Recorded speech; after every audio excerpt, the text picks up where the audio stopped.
I'm all right. Ready to cause some trouble? A little bit, yeah. I think I know what I'm getting into, but I'm not Only a sure. little You're bit? a little bit. You're a high energy guy and talking about impossible stuff, so I'm pretty excited to talk to you. Awesome.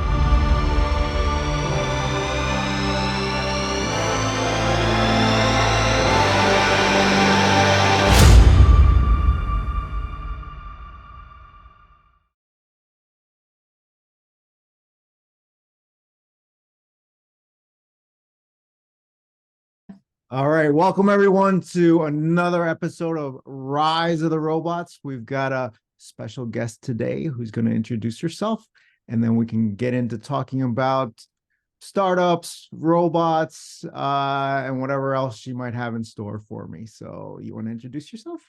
Absolutely, Bill. Thanks for having me. It's a pleasure to speak with you. My name is Elizabeth McCalley. I'm based in the Dallas-Fort Worth area, and I'm a specialist in emerging technologies at the intersection of revenue and growth for companies. I have a startup company myself. Well, you're not a startup anymore, but you were at one time. We'll talk about that. But my company's named Market Edge Partners, and we assist early stage companies in the phase of idea market fit, product market fit, and for companies ready to scale and look around the corner for new markets and buyers. That's what we Cool. do for revenue and And product.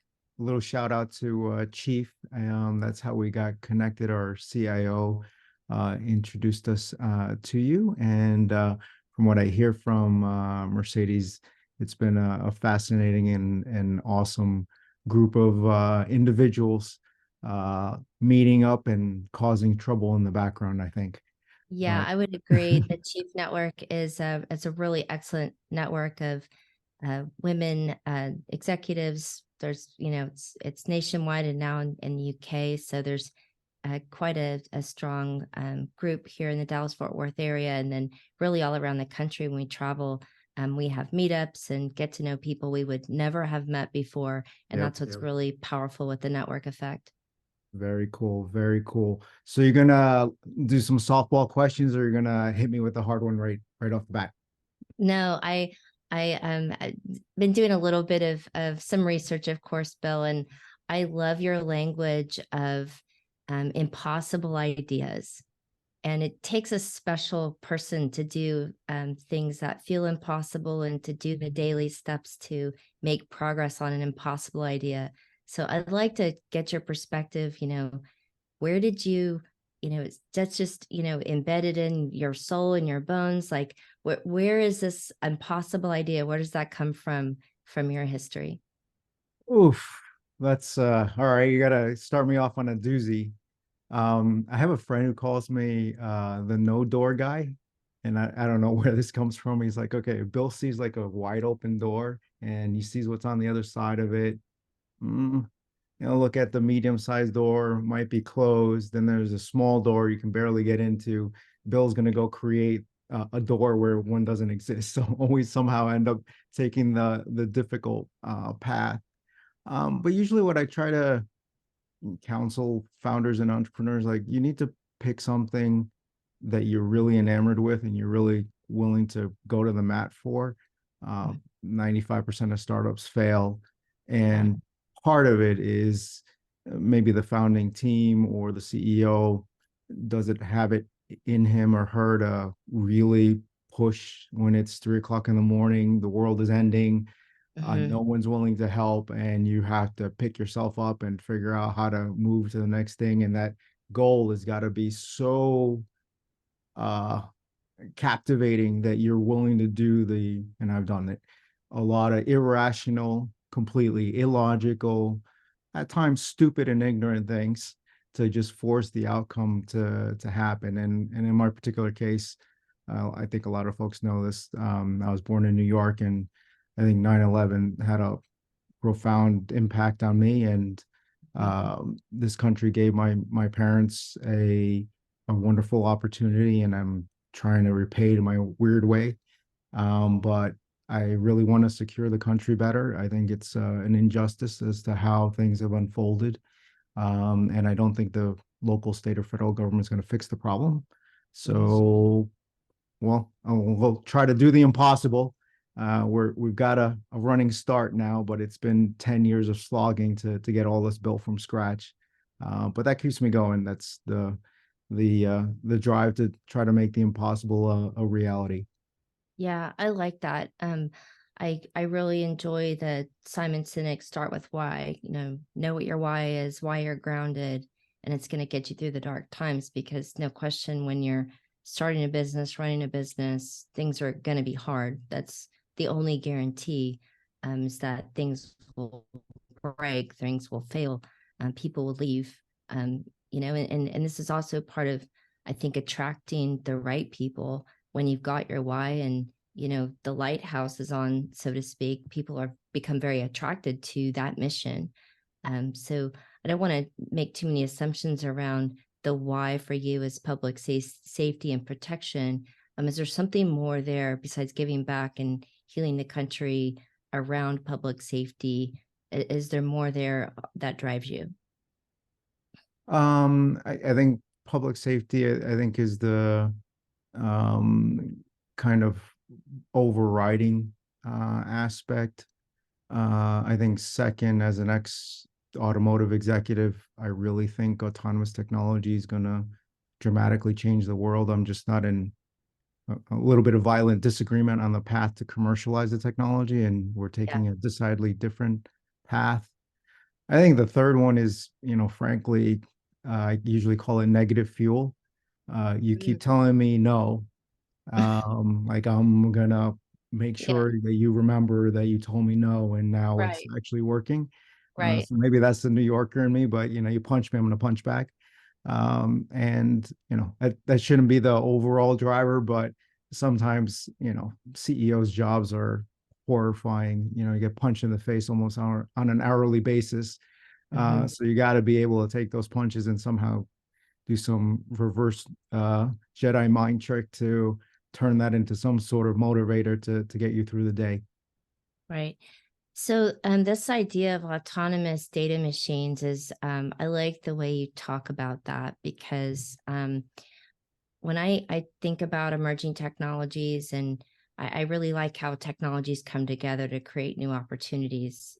Individual technologies don't ever exist on their own and they don't work on their own. They require other, a confluence of technologies that are working together to create something new.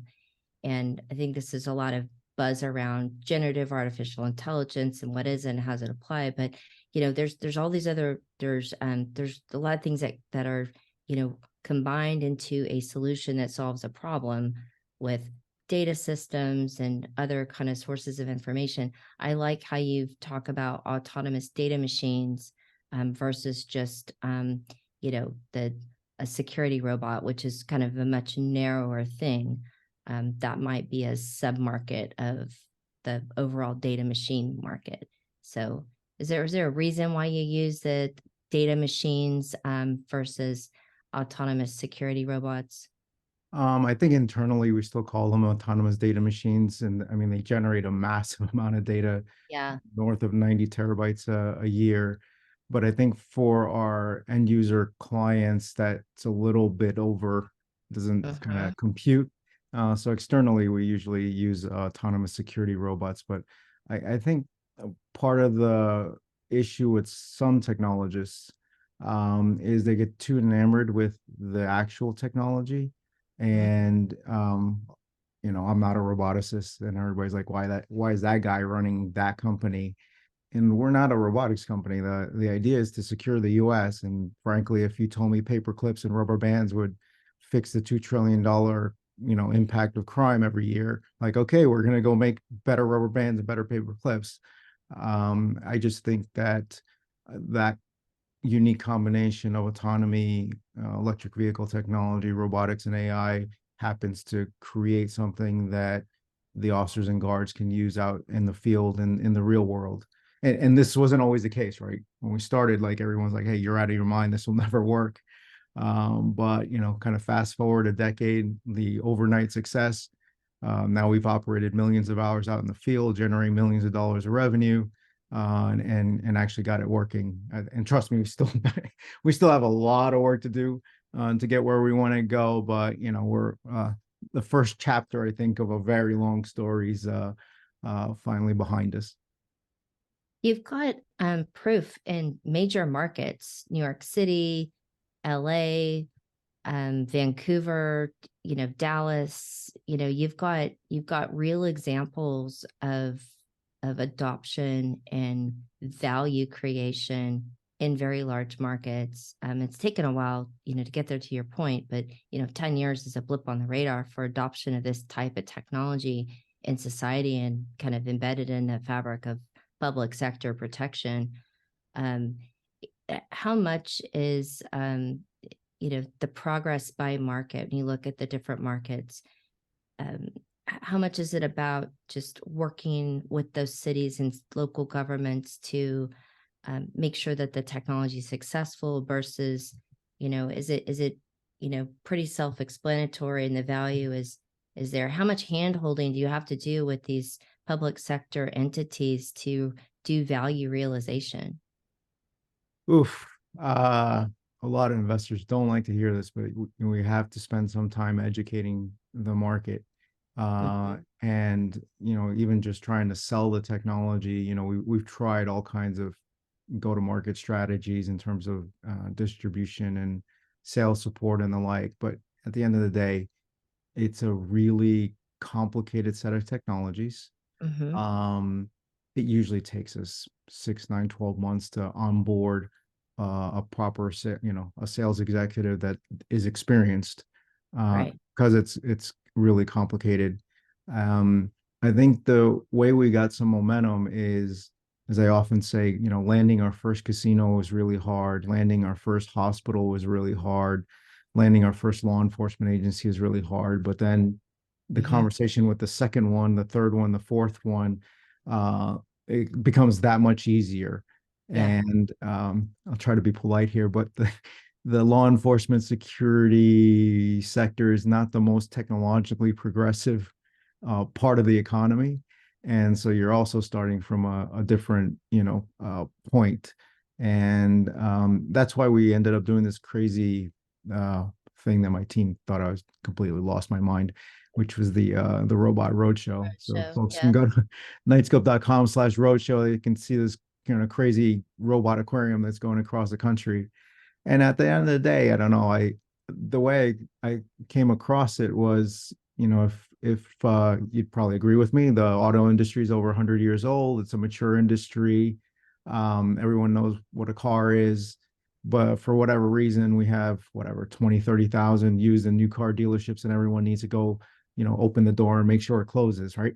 Right. Humans need to touch and see and feel, and you can zoom them to death, you can PowerPoint them to death, but at the end of the day, they still need not only to get comfortable with it, but in our case, um, you need multiple people involved as either Mhm. the sign off or the neutral abstain, but almost everyone can say no, right? So Right.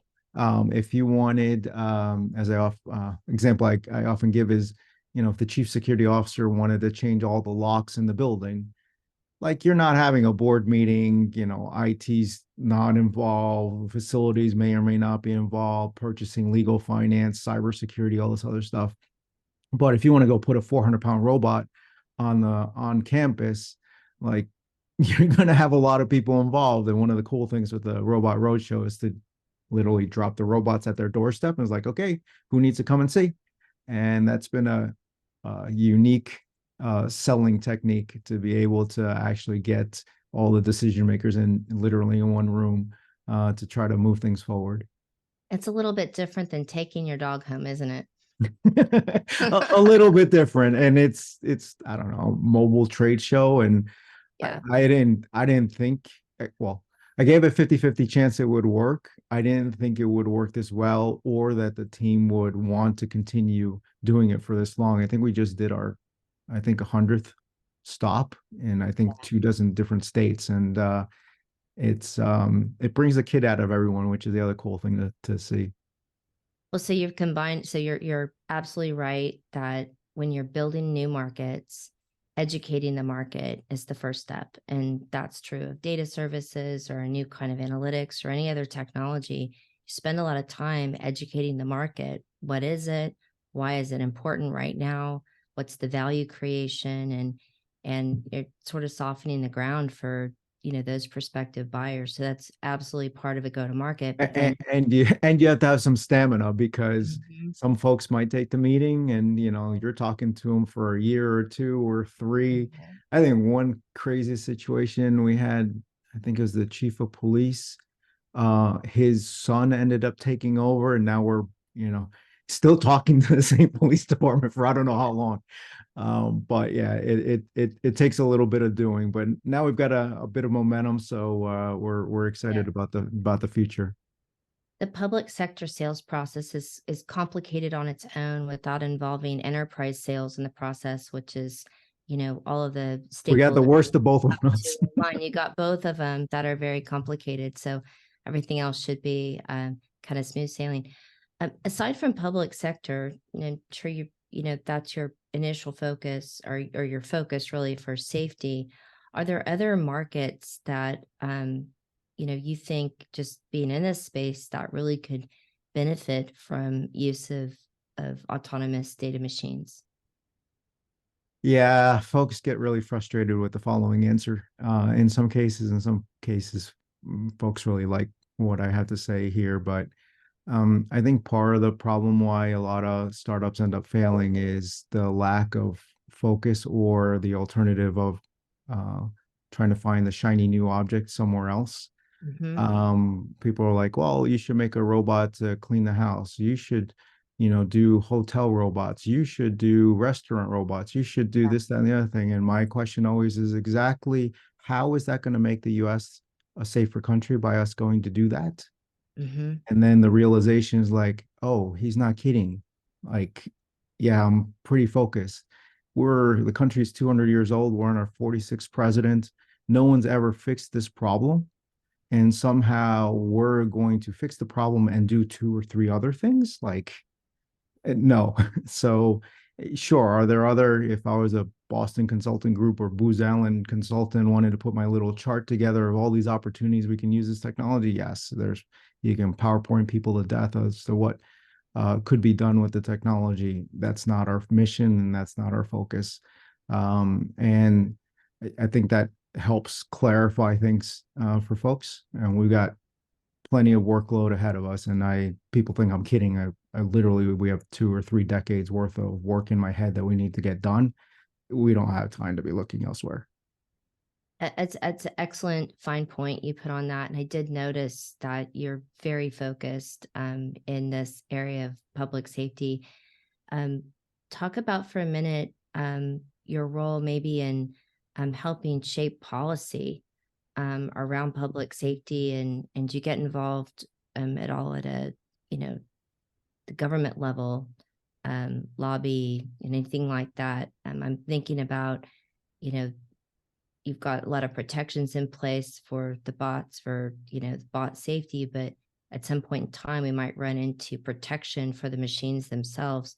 What do you think about that? Both, how policy might enable the acceleration of your business, and two, policy around safety of machines.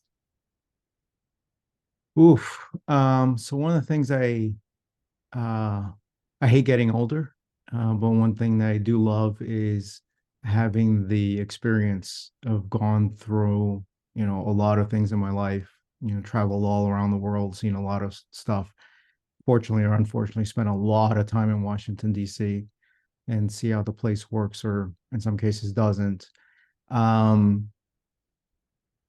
I think at the end of the day, we need to deliver results, and then the policy can take care of itself later. Us spending millions of dollars lobbying or doing whatever shenanigans we want to go do in Congress or at the executive branch or whatever, not a good use of uh, shareholder monies.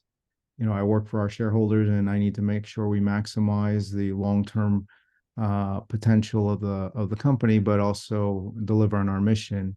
And the easiest way for us to shape policy is to literally create the results. So if we can help our new client, the NYPD, with their mission, if we can help the Huntington Park Police Department with theirs, hopefully soon we'll be helping the U.S. federal government. I think delivering results will take care of it. I, I, in a very crazy way to think about it, I often say you would never build a building today without a smoke detector or a fire alarm or whatever. You wouldn't be allowed to. Yeah. And I don't know when this happens, but at some point in time in the future, there's going to be that little tipping point. Yeah. Like, you didn't want to pay the $9 an hour to secure your facility properly with this technology. Like, you're negligent, right? Right. Right. Right. Um, and I think the best way to do this is just to deliver results, and that's easier said than done. But we've got a long list. If for those tuning in, you can just go to knightscope.com/crime, and you can see all the wonderful things these machines have already done for society, and we're just getting started. Mhm. You talked about weathering the storm of early startup and the unexpected things. And I talk with companies often about how culture is part of the fabric of a business, and being able to implement strategy, that team that will, go to the mat, with you, fix problems, have passion for the business, and, enabling the business essentially. Um, how do you think about the relationship between culture and business, in and being able to execute on a strategy that is arguably, a difficult mission for all the things we've talked about? Well, I think starting a company, you have to have a screw loose to to begin with. So if you can find a few like-minded people that also have a screw loose, usually can help. Um, if you look at the original management team from 2013 when we started Knightscope, uh, by some crazy miracle, it's literally the same management team, and coming into 2024 here shortly. I never in my life thought I'd be honored to work with a bunch of lunatics to be able to do this consistently day in and day out. Um, Second, it's really hard on the recruiting process to find the right talent, because frankly, an hour conversation or two, or you want to put them through the ringer and reference checks and all this other stuff, like, you honestly don't know anything probably for 6, 12, or 18 months. Or frankly, when all hell breaks loose is when you really find out who's for real. Yeah. And you'd be shocked. The people that you sometimes would have counted on to like easily weather a storm crumble, Yeah. can't handle it, out the door they go. And the couple of folks that you're like, yeah, they're not gonna last, are the ones that end up rising up, uh, doing whatever it takes to get to the next thing. And a year or two later, you find out, who's for real. I think it's an ongoing challenge. And with this whole remote hybrid working thing, there's a ton of benefits, also a ton of new issues that get created. But the only thing management can do is just, okay, be consistent. This is what we're doing, and we're heading that way. And sometimes, some folks uh, are recruited for maybe the wrong reasons, or don't have that attachment to what you're trying to do long term. And usually that doesn't end up working out too well. Mhm. So you got to have some like-minded folks. And then also the stage of the company is very different. A group of 10, 20 people is different than 100 employees. One of the first companies I built we ended up with 600 employees, and you can't even keep track of everyone.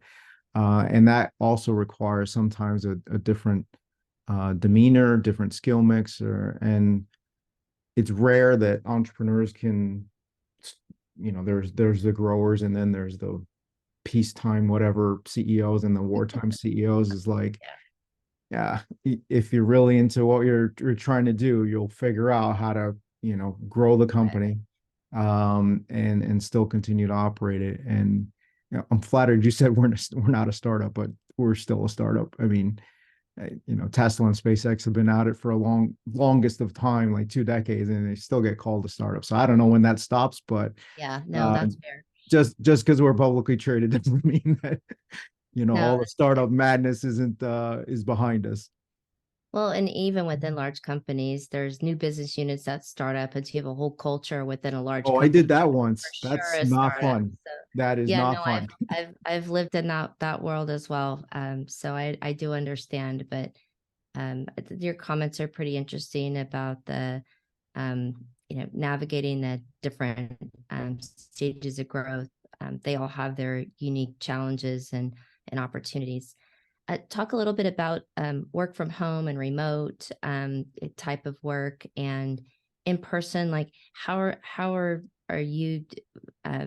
What's your perspective there? You touched on it a minute, but I wanted to understand how you approach the remote workforce.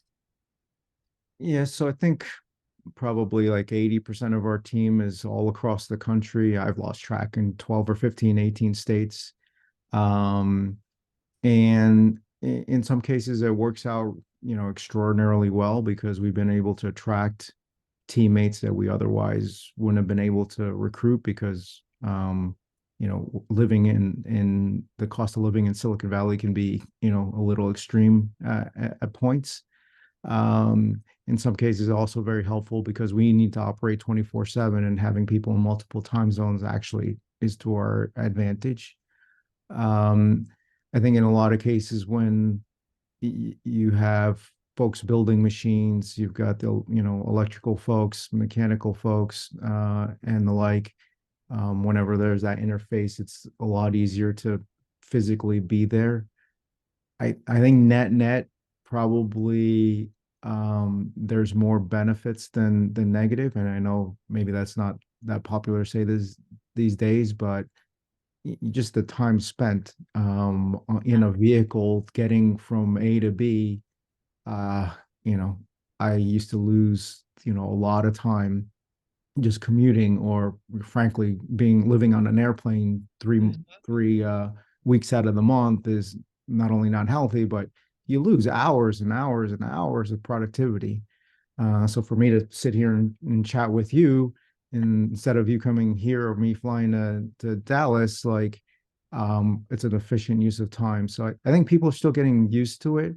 I think in a lot of cases, especially if you had a prior working relationship or personal rapport, it's a lot easier. It's a lot harder with new recruits and trying to get them onboarded, et cetera.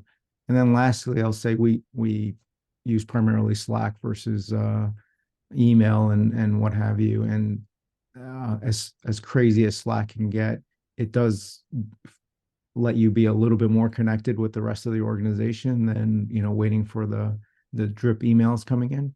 But like a mixed bag, and in a lot of cases, we frankly rather be together. But in other cases, you're just a lot more productive, just cranking away. Yeah, it is remarkable how much time is spent on planes and airports traveling. I period of time I was in 3 cities a week, and I just I can't used to remember. I'm like, fly, how do we get anything done? like fly to Germany for an hour meeting and fly back, and it's like, Yeah, yeah, it's um, yeah, not hard good. to imagine that world again. Talk a little bit about, I'm interested, you have an unconventional way that you did your fundraising. I think there's a lot of, the market's changed a lot. And I think it's more difficult for startups to do fundraising generally. And, I think there's a huge opportunity for, founders to have an AI first mindset. They can do a lot more and go deeper on their, product, go to market, all other aspects of bringing a company to market. I think is much more. It's enabled with these new generative AI services, which is a huge opportunity. I'm curious your perspective on incubators, startup accelerators, those types of companies, and being part of that process to help enable fundraising versus the route that you took, which is non-conventional and also awesome at the same time? Um, I mean, I'll just say it like I think the capital formation process for entrepreneurs and startups is broken. Um, and for all these folks that live on a high horse, commanding disruption amongst entrepreneurs, when those funders actually haven't innovated in their own sector, is beyond me. So I think 100 to $200 billion goes into startups every year, plus or minus. And I always get these, I'm usually off, but majority of it goes into software related stuff, some into biotech, and the balance into other. I mean, frankly, that's not the economy. That's not how the world works. And just because you can't network yourself into a certain venture capital firm that has a certain general partner who has a certain view of what they're looking for to invest, and less than 1% of entrepreneurs, get that funding. So that should drive the innovation economy. Like that to me is just fundamentally flawed. Yeah. Probably, one challenge I have for all the establishment is like, hey, if you guys are so good at disruption, like why aren't there like 100 or 200 Elon Musks running around? Mhm. It's because the part of it is the fundraising process is horrifying. And there needs to be some innovation there. So what ended up happening was back in, oh, Jesus, 1933, there's the Securities Act that, after the Great Depression, the government wanted to make sure that, crazy entrepreneurs weren't stealing money from grandma.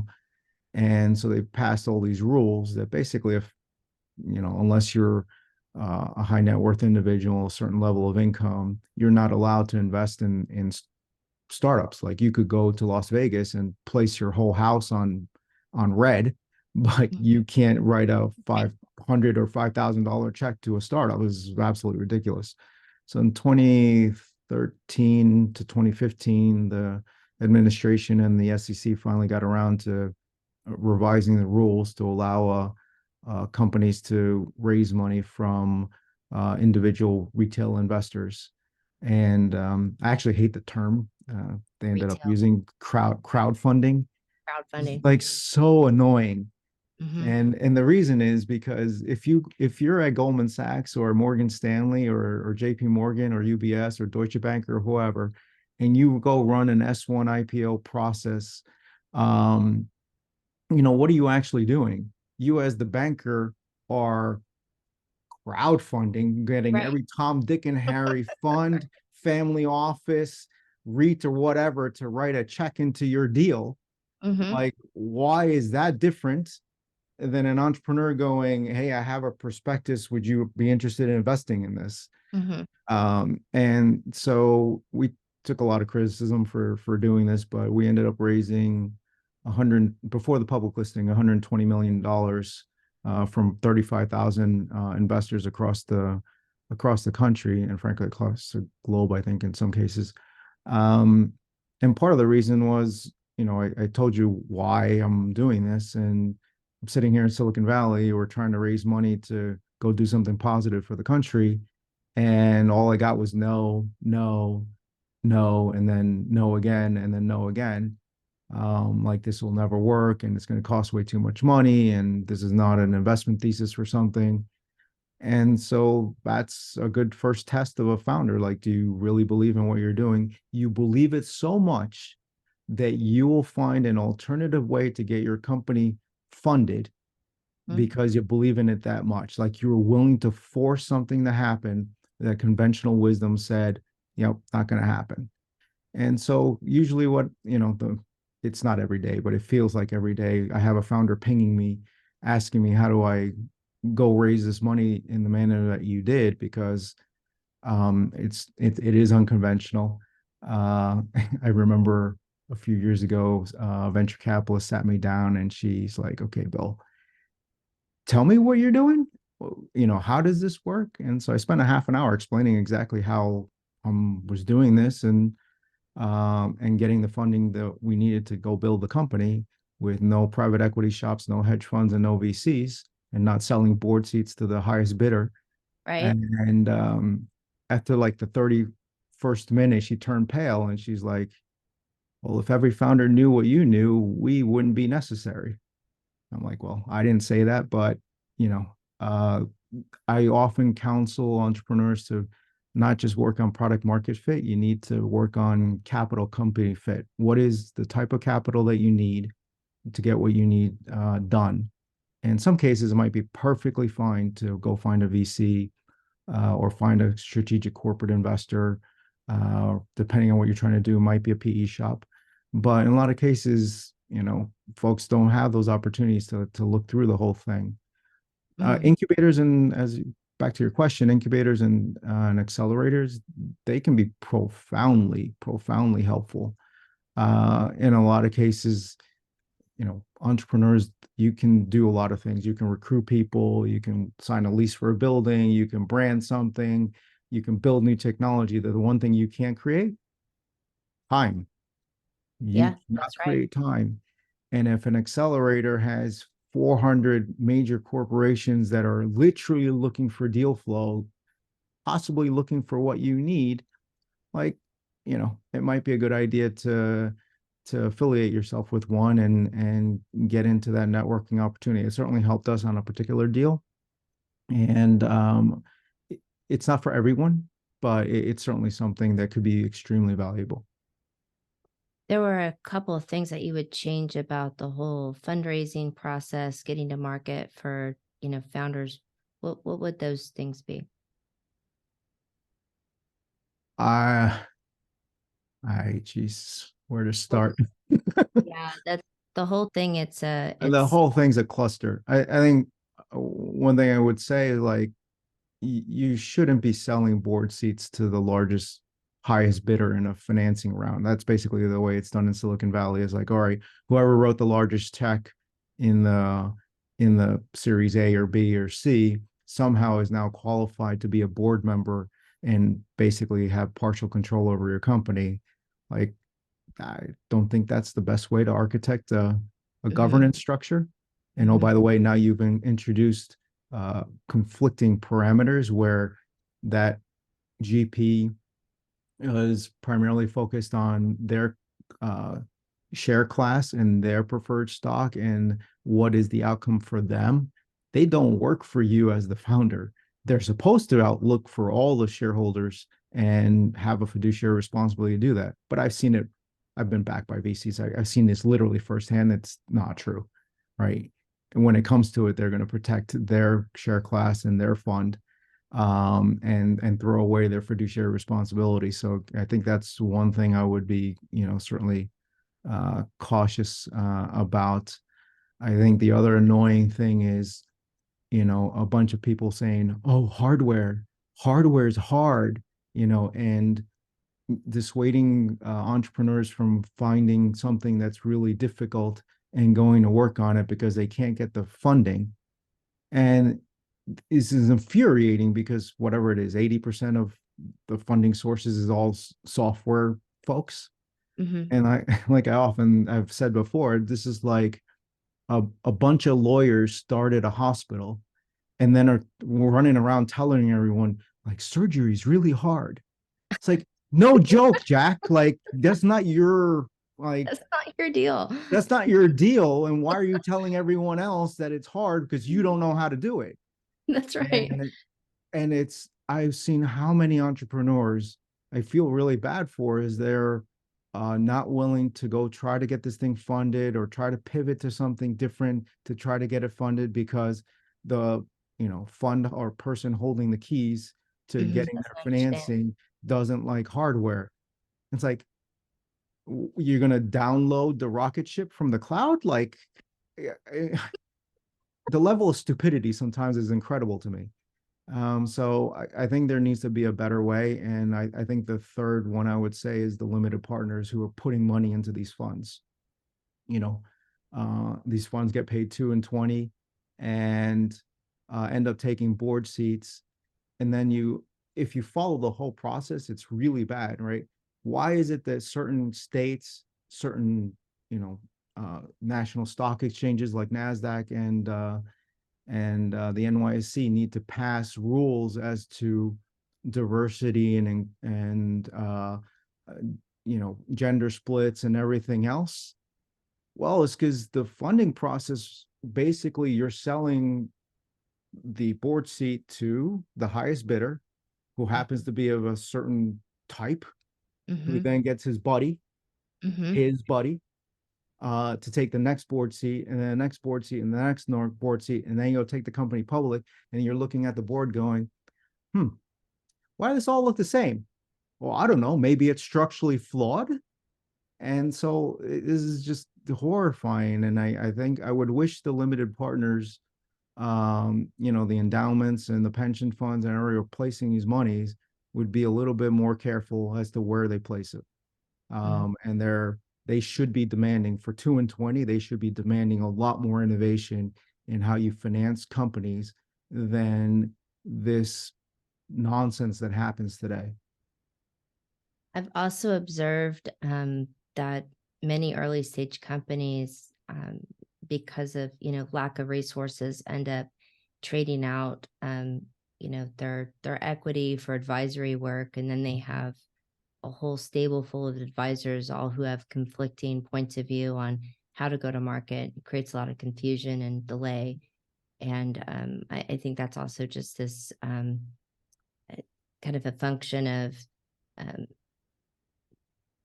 being able to direct expert resources at the right place at the right time. Feels like a matching, type of problem for, companies. Like, I have an idea, and these are the kinds of skills I need. And how do I bring those skills, versus only have to rely on my, immediate network to be able to get the advice I need. So it feels like there's a lot of, inability to efficiently match, need with appropriate talent. I'm just Yeah. curious about your perspective there. I mean, to me, sometimes the world works on people, cash, and relationships, and you know, knowing who to call. That's what I meant by, you know, Yeah. getting older comment. Sometimes, you know, knowing who to call is just as important, as, you know, when you call them, and it can be really trying. And building companies is not necessarily straightforward. And I still, for the life of me, one day I should take one of these classes. But you know, there's a lot of um, educational institutions offering entrepreneurship 101, and I'm like, I don't know what that looks like, but I'm not sure that can be written down somewhere and you're going to go give a lecture and take a class on it. But okay. In this, in my experience, to me, you gotta actually do it, Yeah. and also be surrounded by other founders and other lunatics that you can call, to like, hey, how did you handle this? Or, you know, this wasn't written down in my MBA class. Like, what do I do here? Right. And that's why having those relationships are extremely important. Completely. Switching gears for a second, talk about, if you can, you may not be able to, but your view on partnerships and accelerating a go-to-market plan and what that You might can look ask me anything you like, as long as I can legally answer it. Most likely I will. like. So go for it. Yeah. Your partnerships with Knightscope and your go-to-market. How do you think about partnerships, whether those are alliances or um, other software companies? Have you considered partnerships as a path to accelerate your revenue? I guess I'll answer that in two different ways. I think for Nightscope in particular, we've either toyed with, engaged in all kinds of relationships. And at the end of the day, the ones that have been most fruitful is, for us to do things internally. In a lot of cases, stuff's either too complicated. And if it takes you 3, 6, 9, 12 months to get your own sales team up to speed and fluent, how the Mhm. heck are you going to get a third party to sell for you, for example? Like, this is Yeah. not a commodity, so it No. gets a little. and sometimes it looks great on PowerPoint, right? Like, oh, this Yeah. done, let's sign this deal and it's all going to work really great. And second, I think a lot of folks that think if you have to feed a partnership, right? Like if you Hmm. can't just like autopilot, just click and like it's just going to take care of itself. You have to foster and support that, and you have to have the staff to do it. I think one bit of advice for founders, entrepreneurs that are looking for strategic relationships, meaning somebody's going to write you a check in your financing round, and then all of a sudden wants X, Y, and Z uh, deal terms to go along with it. Yeah. This becomes a lot harder because there's someone sitting there with a checkbook and you're trying to get your company funded, and you know that that's going to really help you. On the flip side, if you've been around the block, this can cause a massive amount of problems, right? If you're, Hmm. let's say you signed a deal with XYZ company and they're supposed to do A, B, and C. After they wrote you the check, they maybe took an board observer seat or an actual board seat, which would be really bad. And they've delivered on A, but they failed to do B and C. Like, how exactly are you going to fire them? Like, Yeah. you struck a deal that you can't get out of, and savvy investors will know that and look at it and go, yeah, you're kind of stuck. I don't want to write a check into that. And so this is really hard. I've done it and I've told other founders to do it, but it's not easy. Is when you get into that situation, is you literally tell that corporation that there's two separate deals. If you want to write a check into the round, Mhm. fine. Here are the terms. You get the same exact terms as everyone else. Have a nice day. If you don't like Right. it, go. Um, and then separately, you want to have a business relationship. Let's go negotiate that separately. And so I can terminate you if you Hmm. don't perform. And that's easier said than done, but that avoids the issue and sometimes can, get you an awesome partner that helps you scale. Yeah, totally. I think partnerships and alliances is probably one of the more complicated areas of a go to market. And to your point, it has to be the right business model. Many advanced and emerging technologies aren't a fit for a reseller and channel type of relationship. They're more, there's few players in this space that really have solutions delivering value. Yeah. And so, finding the like-minded companies who have an aligned mission and share your similar mission, right? And I That's would and I would interject, it's it's similar to a law firm or an ad agency. It's not always the big name on the door. hmm. It's the actual person that you're dealing with, right? Yeah. And that person or that small team can make or break that relationship, and it has nothing to do with the big corporation name or what have you. If you lose your sponsor internally, Hmm. there, like, it's over. Yeah. So it actually gets a little harder than that. I agree with you. It's people are the foundation for business. Back to your earlier comment, is you never know who's going to rise to the surface and you know go to the mat until it's time to do that, and that can be your key business partners at other companies too who are aligned around a deal because your mission is aligned.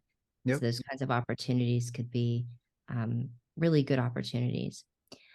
So what do you think of the next, 3, 6 months? What's on the agenda for you and the kinds of things that you want to accomplish? What do you want to Oh, see happen in the world? that's easy. Smooth sailing like the last 10 years. Everything goes right according to plan. No issues. Uh, I, I mean, we're focused on primarily two things: growth and getting to profitability. We're still targeting for late next year to get to profitability. So, well, how are you going to do that? Okay, well, we need to increase the revenue and the quality revenue coming in. We need to get our variable costs down on, hours to build a machine, the actual material cost of the machine, getting our service and telecom costs down, re-looking at our fixed cost basis and seeing what other efficiencies we can have there. Um, and then there's, costs that you got to add back in, which, these days is cost of doing business. You need to staff up a proper, for example, a proper cyber team, Mhm. because cybersecurity is kind of not only important for the U.S. federal government, but also important for the NYPD, also important for the major healthcare providers, et cetera, et cetera. So, that not everything can be always reduced. You got to add some costs back in, but it's primarily focused on growth, and we've got some momentum. If you haven't seen, we usually put out a material announcement almost every week, like clockwork. Um, and then there's always the fun dealing with all these crazy short sellers, but it's kind of part of being on Wall Street, I guess. I think so. But you said Main Street first, Wall Street last, right? Or whatever you said, right? That's a something to that effect, that you're on a mission to secure, make the country safe. It's a noble mission. Last question around go to market and revenue, something I care a lot about.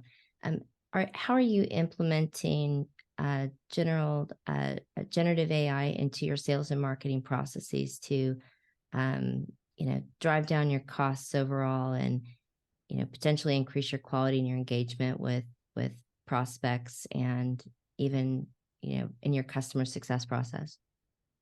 To be frank, we haven't been focused there. We've finally gotten ourselves the last year or two into closer to a rinse and repeat sales cycle, which wasn't the case some time ago. Like, Yeah, yeah. we'd be sitting around like, are we getting a contract this month? I don't know. Now we've got that kind of not fine tuned, but now working much Mhm. better. The stuff that I want to is more internal, is giving the engineers a sidekick to help vet out um, a code base. And I'm grateful that some of the players out there are putting up some private ones that, if we got to upload some sensitive information, you don't want to just dump everything Right. into one of those models. So kind of working through that. I think that, plus maybe on the cyber side and a few other internal areas, we've got some improvements to be made. Um, but I haven't been really focused, to be frank with you, on the marketing and sales side. It's early. It's very early. A lot of the companies that I've talked with, they're um, investigating where to put AI into their sales and marketing process. So you're not missing anything, and you're also not the first. So Yeah, I get a big different opportunity. question, which is like, when's Knightscope going to use AI? And I'm like, huh? But Like, you think it's you think there's a actually little part of dude the inside the company. robot, like doing Fred Flintstone, like it just happens that it just moves by itself and recharges itself and does all its computations on its own. Maybe that's I think it is. Yeah. So that to me is like been a humorous and frustrating point, because obviously we failed at communicating somewhere, that this is a practical application of AI, but we're not necessarily focused on that. We're focused on achieving our crazy mission, and so we'll see where the future takes us. Well, I love your mission. Um, I'm I'm really excited about the opportunity to talk with you, and seeing how focused you are on a niche. That's really important. That's going to be decades of work. So I hope we get to talk again. And you're on my radar now. Ah, thank you. Well, it's not an that one I want to clarify a little bit. Not a niche. So $500 billion gets spent on security globally every year. Three Fair. hundred 300 billion likely addressable by what we intend to do. So uh the niche is a Yeah, it's a little very bit big bigger than niche, that. but you're not cleaning houses, you're not doing these other things that we talked about, right? You're focused Exactly. on public safety.